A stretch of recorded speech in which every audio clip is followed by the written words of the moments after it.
it almost sounds like an RS3. Listen to this.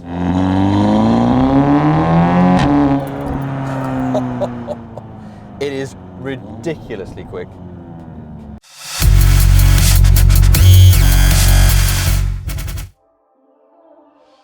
Welcome back. So finally, after over a year, I'm back with a new video. And today we have a very, very special car in store for you. I've got a very, very nice man who's been so kind to drive all the way here to let me borrow his car and take it for a drive. It's the Audi S3 with a load of very, very special mods.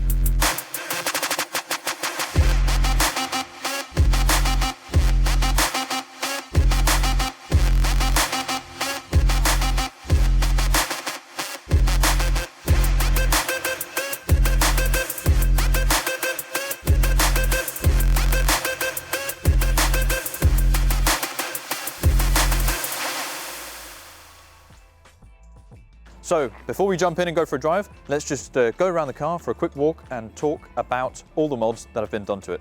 So first of all, it's an Audi S3, and as some of you may have noticed already, it has a very, very special front bumper and body kit from an RS3. So it's actually built up like an original RS3. And the year that this S3 is from, they actually didn't make an RS3.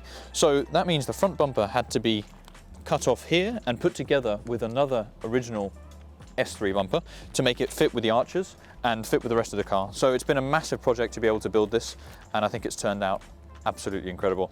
They also have Maxton design front lip and a side splitter just to make it look a little bit lower and a little bit more sleek. If you have a look at the front wheels as well, you'll also see these 19-inch V-man wheels. Awesome, awesome wheels with a very, very deep concave look. Inside that, you'll be able to spot that they are not standard S3 brakes. And that is because these brakes are actually 390mm RS6 C5 brakes that have been adapted to this car.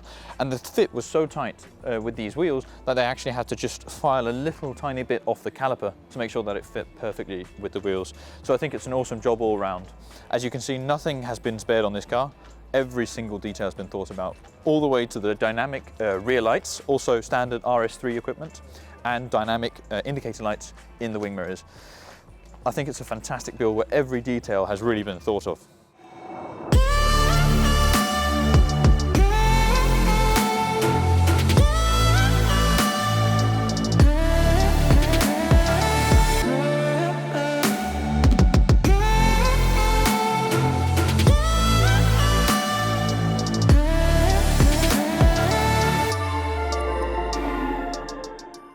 Coming round to the back, you'll spot the two very big, very significant RS3 tailpipes.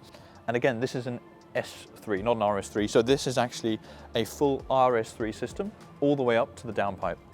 And why this is super interesting is because under the bonnet, this car has 4-inch downpipe and a stage 2 plus tune, which does mean that it produces 410 horsepower on the wheels and 550 Newton meters also on the wheels.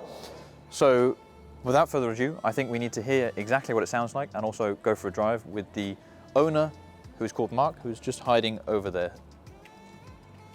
Hello.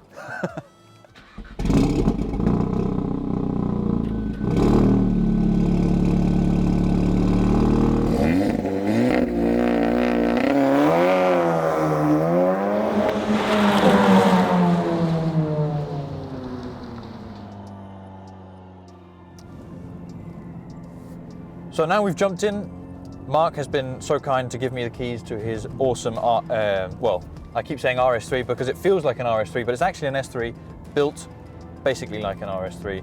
It has the exterior of an RS3, it has the RS3 exhaust, and with this 4-cylinder engine and the upgrades that he's had done to it, it almost sounds like an RS3. Listen to this.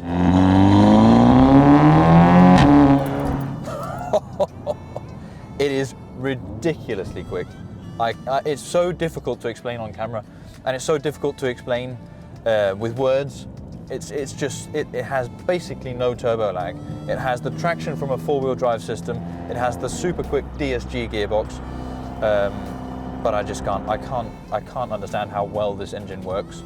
You know, it's a 4-cylinder, you know, in theory a small engine, but putting out 410 wheel horsepower. It's incredible.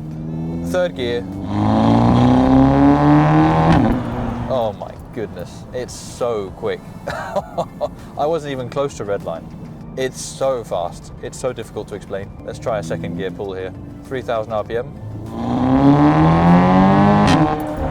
My goodness. I don't know if you can hear that through the camera, but the sound of the DSG changes and that awesome note from the RS3 exhaust and this 4-cylinder engine is amazing. So Jacob, the tuner on this car, and Mark have together agreed that this car is not supposed to be a car that to produce as much power as absolutely possible. The gearbox is basically maxed out at this 550 Newton meters.